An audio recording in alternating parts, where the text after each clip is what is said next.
Imagine for a second that you actually hold the cure for cancer right in your hands. Okay. A pretty massive hypothetical, but I'm with you. Right. It's not theoretical. It's a living, breathing, biological reality sitting right there. But there is a catch. There's always a catch. Always. To make absolutely sure this cure works, to verify it's safe and ready to actually save a patient's life, you have to destroy it. Right. You have to literally tear it apart. Exactly. You break it apart, you kill the cells, and you look at the pieces. And if you find out that it was perfectly healthy, Well, too bad. yeah, too bad. It's gone. You have to start all over again.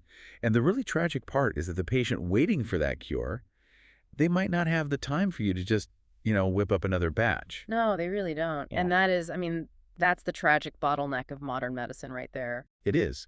And today, for this deep dive, we are looking at a startup that is fixing this exact bottleneck. And even more fascinating, we're exploring why taking like $1 billion from traditional Silicon Valley venture capitalists to do it would be the absolute biggest mistake they could make. It's such a phenomenal paradox to start with, honestly, because it gets right to the heart of what we're unpacking today. We're looking at this massive paradigm shift that it intersects advanced physics, biology, and the really harsh economic realities of how we actually fund innovation. Right. And our source material today is this incredible series of blog excerpts from May 13th, 2026. Yeah, written by Paramendra Kumar Bhagat. Exactly. And he sets the stage with this bold, almost prophetic statement about an impending age of abundance, which he actually ties back to, like ancient scriptures thousands of years ago. But he applies it directly to the bleeding edge of modern biotechnology. Specifically, he's talking about a company called PreciGenetics. Founded by Parmita Mishra. Right. And the central thesis here isn't just that PreciGenetics has, cool new tech. It's that their technology is so fundamentally revolutionary, so rooted in the physical world, that the traditional VC playbook is an actual hindrance. A hindrance. Which is wild. Right. Silicon Valley venture capital, the thing that built the modern world, is the wrong tool. Yeah. Instead, Bhagat argues they are pioneering a path that relies on something called strategic mega customers. So if you're listening to this, our mission today is to completely deconstruct this shift. We want to explore how hardware, biology, and AI are converging and why the VC route is a trap. But before we get into the finance of it all, we really need to understand the science, right? Absolutely. You can't understand the funding problem if you don't understand the technology. So let's talk about what PreciGenetics is actually building, because Bhagat says they operate in the sort of barren landscape of biosensing and AI. Yeah, they're building a platform they call Cell Cinema. Cell cinema. Which, I have to say, it sounds like a tiny movie theater for microbes. You're not totally wrong. Right, but the text calls it a photonic-AI platform. And when I read that, my brain immediately went to, like, a highly advanced security camera for a Petri dish. Is that close? It's close, but it's fundamentally much deeper than that. To really get why it's revolutionary, we have to look at how biology has been done for, the last century. The old way. The old way, exactly.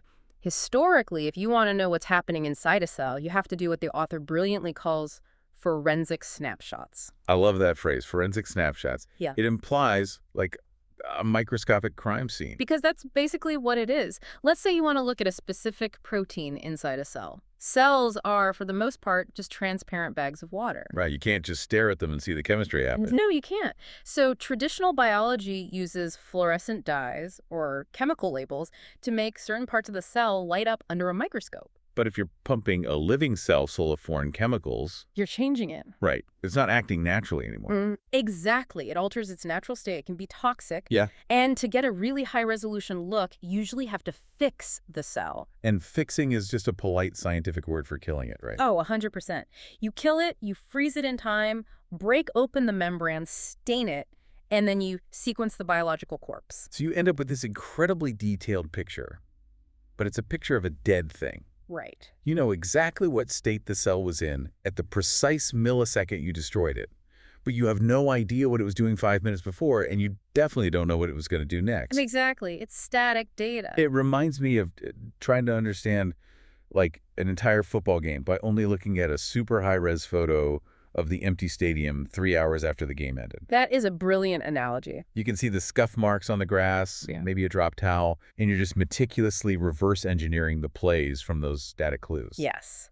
And that's where PreciGenetics completely flips the script. The two most important words for cell cinema are label-free and non-destructive. Okay, let's unpack that.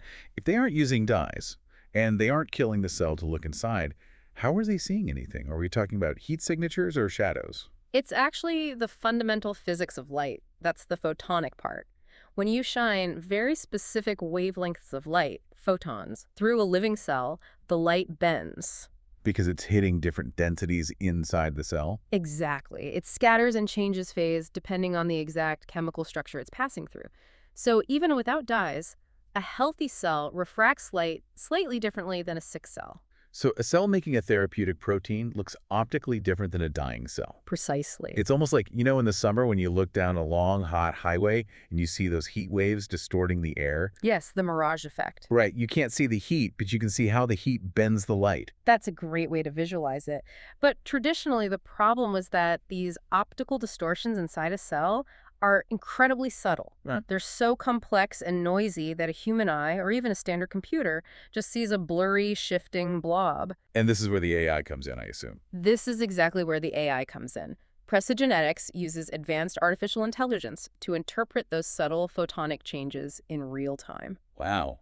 So the AI knows that a specific ripple of light means a specific chemical reaction just happened. Exactly. So instead of a static photograph of a dead cell, they generate continuous real-time chemical movies of living cells in motion. And the cell is just sitting there, totally fine, completely unaware it's being filmed. Right. It just keeps living. They've moved biology from static observation to continuous predictive observation. And predictive is the key word there, right? Because if you think about how machine learning works, it's a prediction engine. Right. It needs to see patterns. Yeah. If you feed an AI isolated photos of a dead cell, it's like giving it random photos of a car crash and asking it to predict who hit the brakes. It has no context of motion. But if you give it time series data chemical movies, it learns the trajectory. It can actually predict what the cell will do before it does it. Exactly. And that is what makes this a category-defining leap. Parmita Mishra actually describes their IP as translational and just-in-time, meaning it requires hardcore engineering. They aren't just writing academic papers. No, they are building industrial tools meant to plug directly into the real world. Which brings us to the urgent real-world need. We have this amazing physics and AI convergence, but if you're listening to this, you're probably wondering, why does this matter so much right now? Right. Why isn't it just a cool science project? Exactly. Why is this an urgent economic necessity? To get that, we have to look at the incredibly expensive reality of modern medicine, specifically cell therapy. The source mentions cell therapy has the highest compound annual growth rate, or CAGR, in all of biotech. It does. And the text zeroes in on one specific example, CAR T-cell production. CAR-T. So for anyone not deep into oncology, CAR-T is essentially a living drug.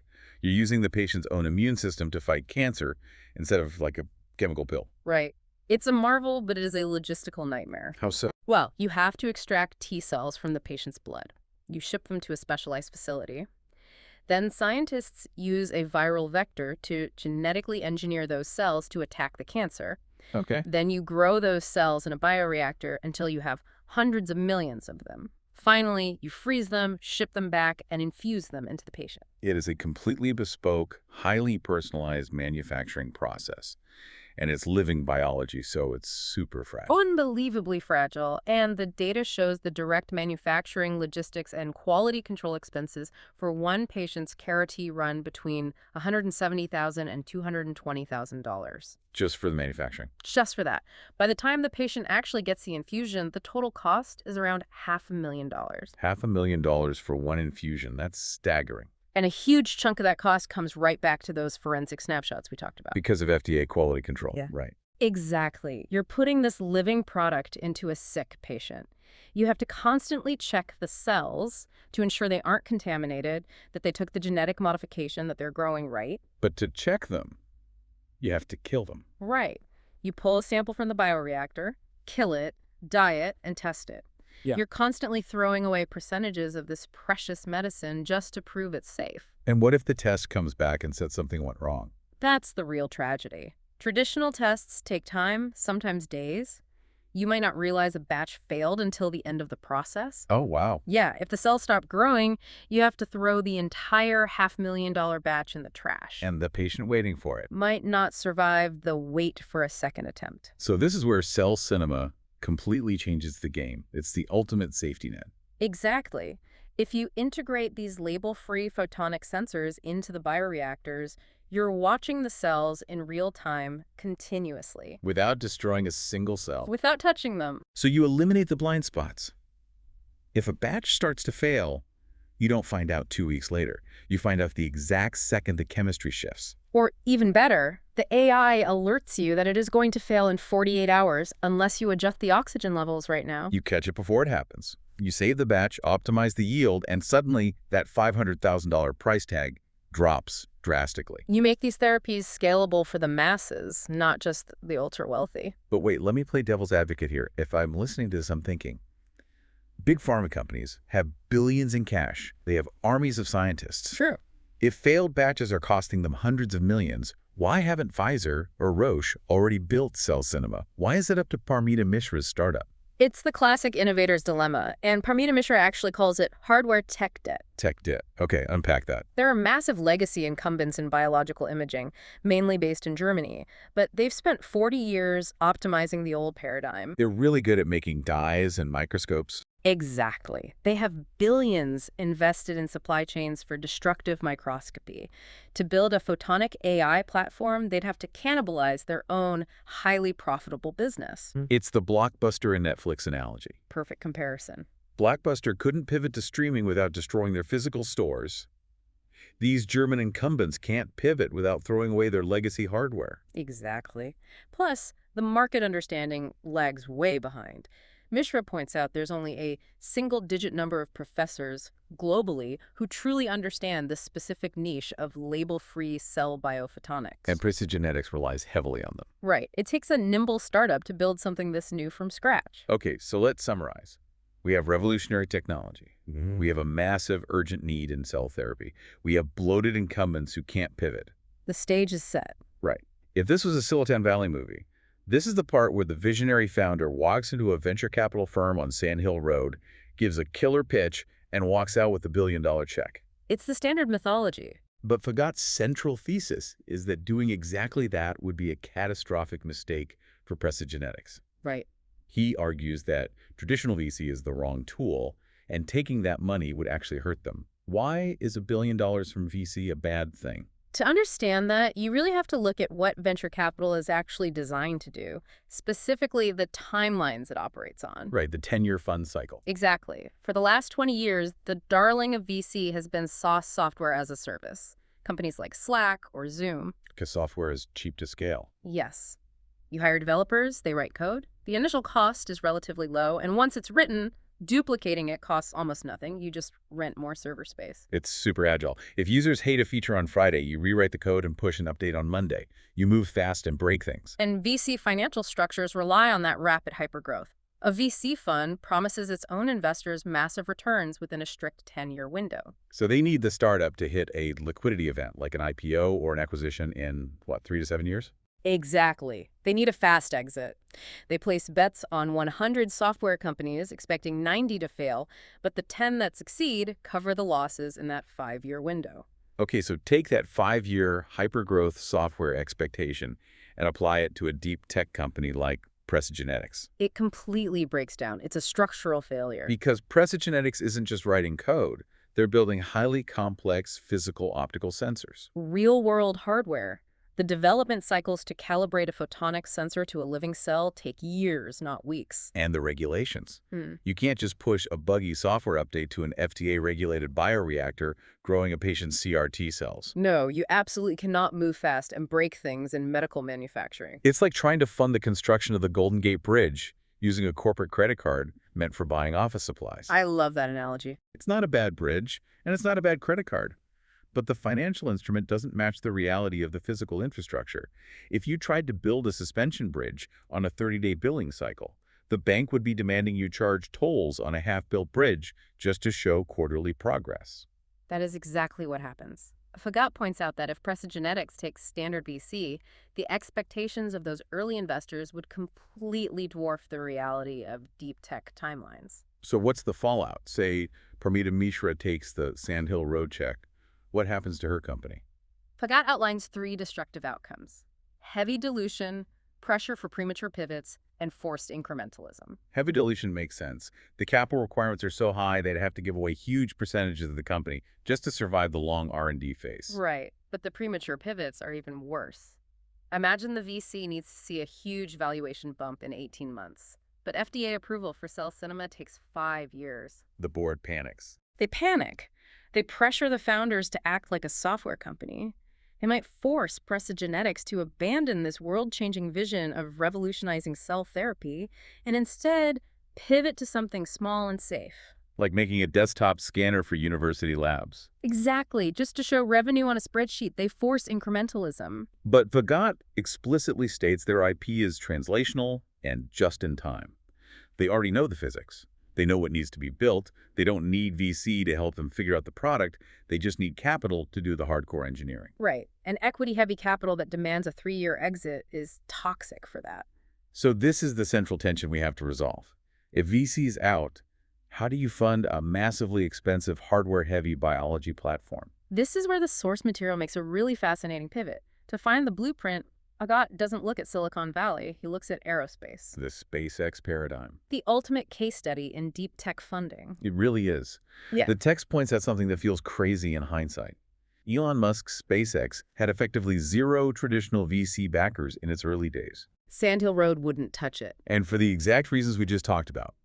Rockets are immense capital intensity, massive regulations, and your prototype might literally explode. VCs run away from that. So how did SpaceX survive their early years, especially after those first 3 Falcon 1 rockets blew up? They found what Bagat calls a strategic mega customer, NASA. NASA stepped in. NASA provided billions in development and launch contracts. And the crucial fundamental distinction here is that these were not equity deals. NASA didn't take a 20% ownership stake in SpaceX. No.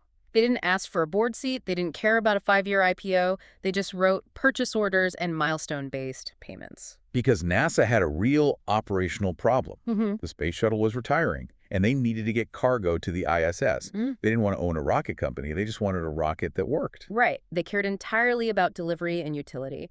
And this creates what the text calls the de-risking flywheel. Explain that. By acting as an anchor customer, NASA provided immense non-dilutive capital. Non-dilutive is the magic word. The founders get the money to build the tech, but keep control of their company. Exactly. And the other half is technical validation. No commercial satellite company is going to trust a startup's unproven rocket. But if NASA trusts it enough to write a billion-dollar contract, everyone else will trust it too. The mega customer validates the tech for the rest of the market. The incentives are perfectly aligned. The customer needs a solution.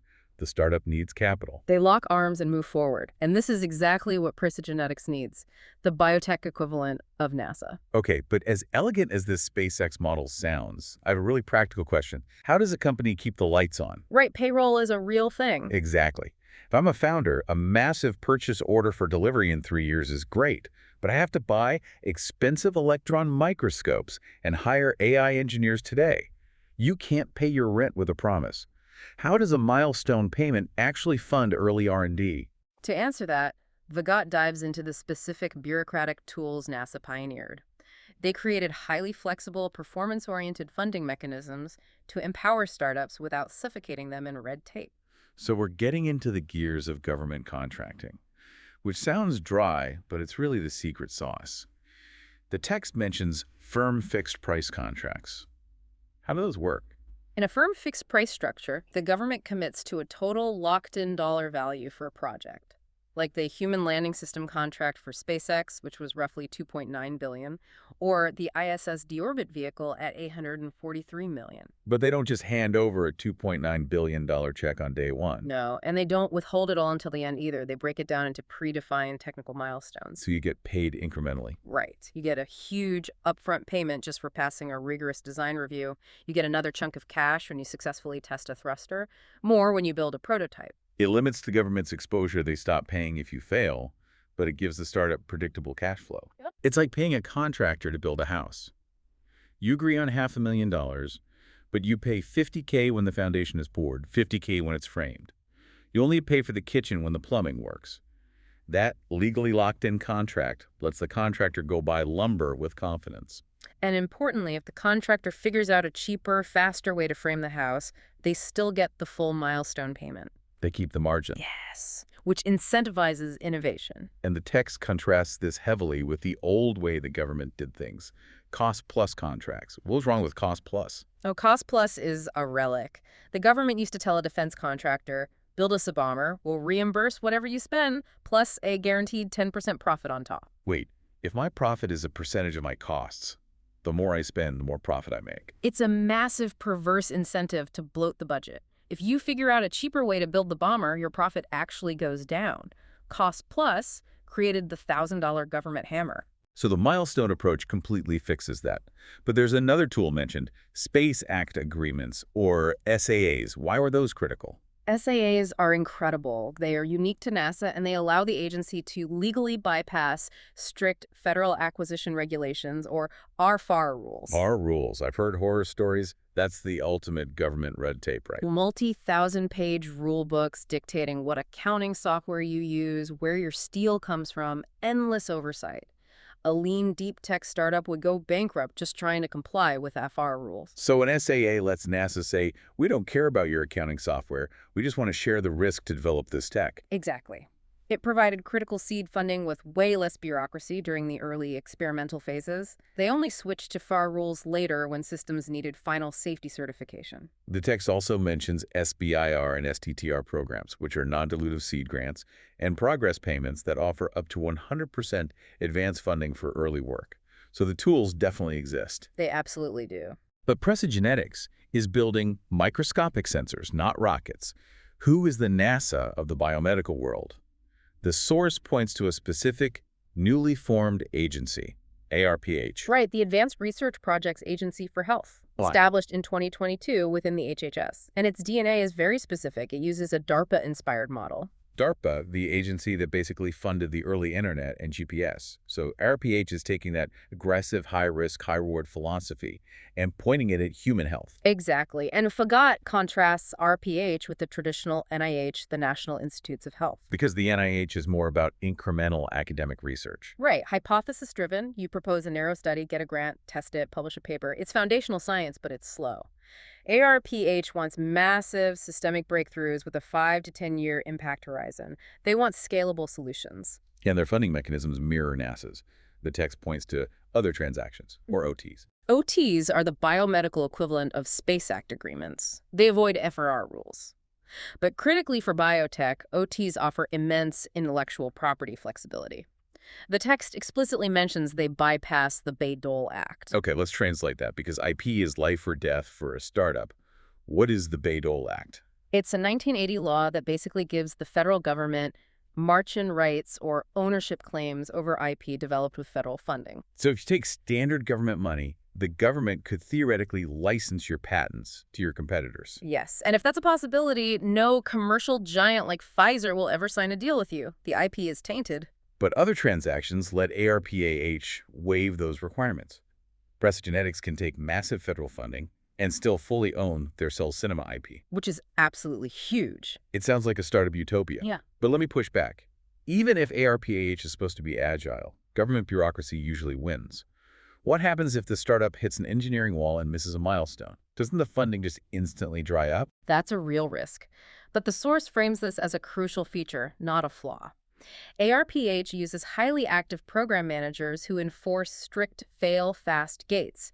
If the physics aren't working, the manager can aggressively redirect or stop funding entirely. And you see that strict oversight as a benefit. In deep tech, yes, it forces profound accountability.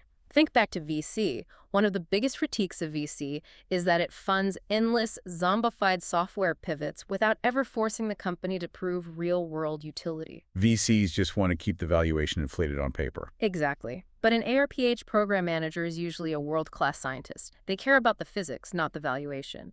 Having them hold your feet to the fire keeps you ruthlessly focused on the mission. Plus, ARPA-H's focus areas like scalable solutions align perfectly with PreciGenetics.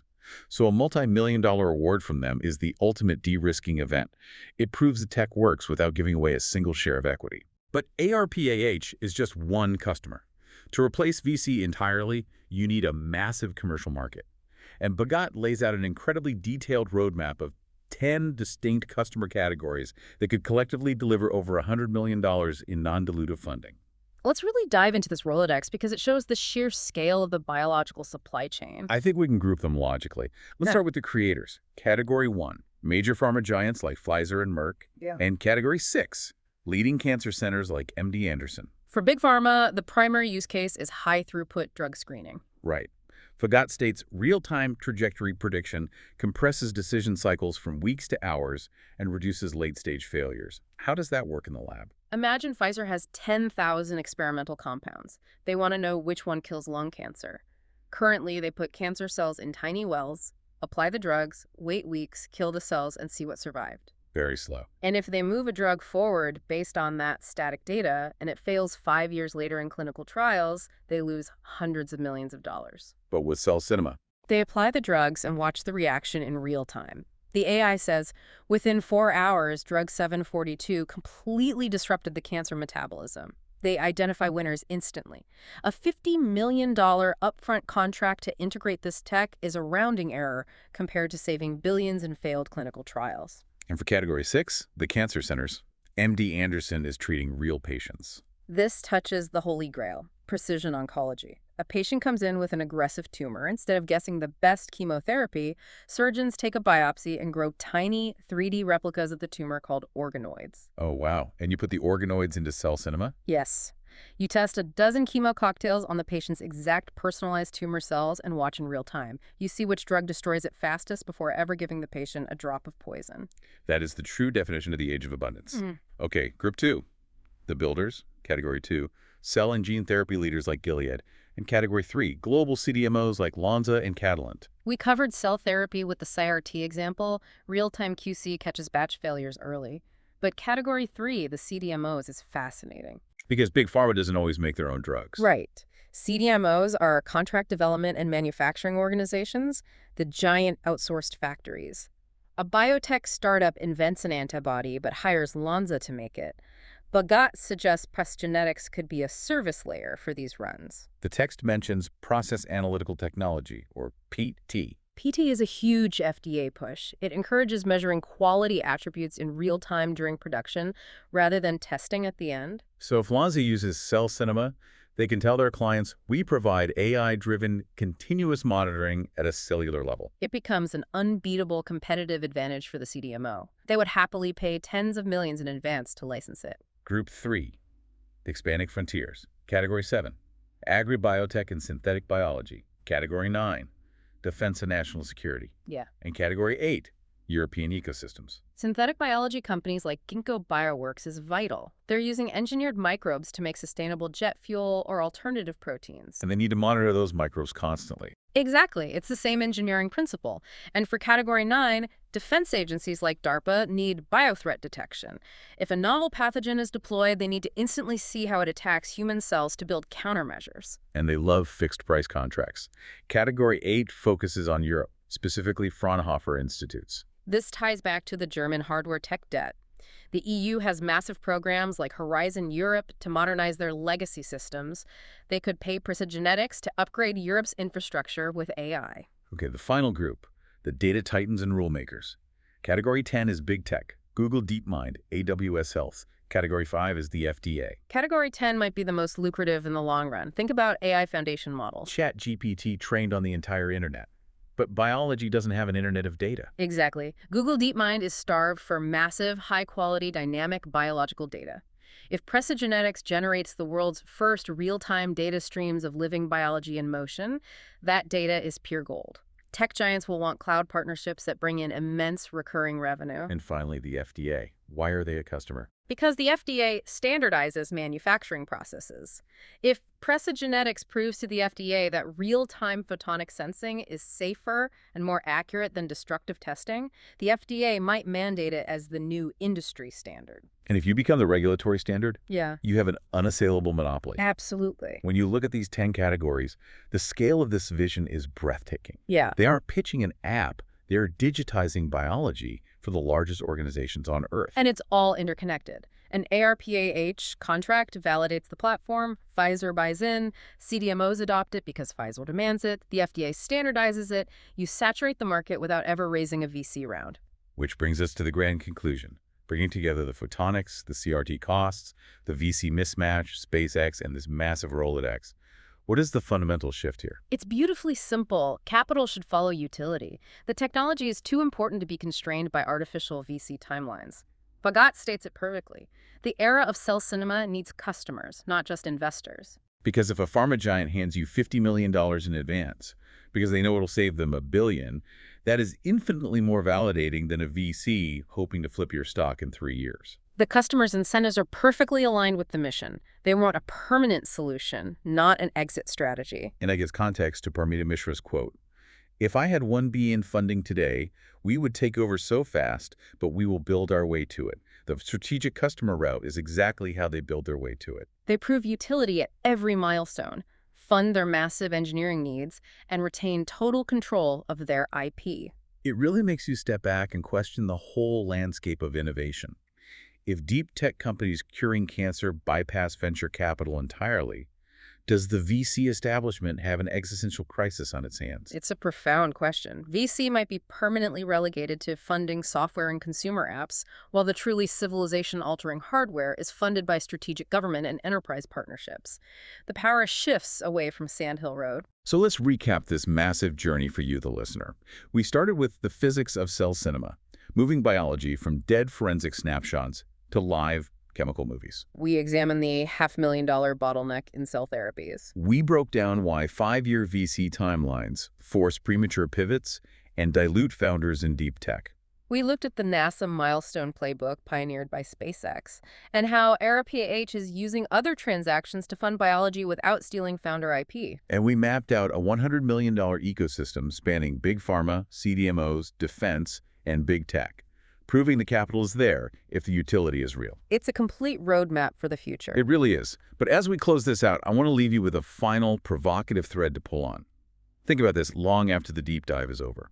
If PreciGenetics and this new wave of deep tech succeed in completely bypassing venture capital, how does this alter the global balance of technological power? If the U.S. government, through agencies like ARPA-H, alongside big pharma and big tech, hold the exclusive purse strings for the future of biology, who ultimately controls your biological data, is bypassing VC a true democratization of deep tech, finally letting founders build what we need? Or is it simply shifting the monopoly, moving power away from the financiers in California and handing it directly to federal bureaucrats and massive pharmaceutical conglomerates? Wow. It is something you have to think about the next time you hear about a massive breakthrough in medicine. Look behind the science and keep questioning the financial structures of innovation around you.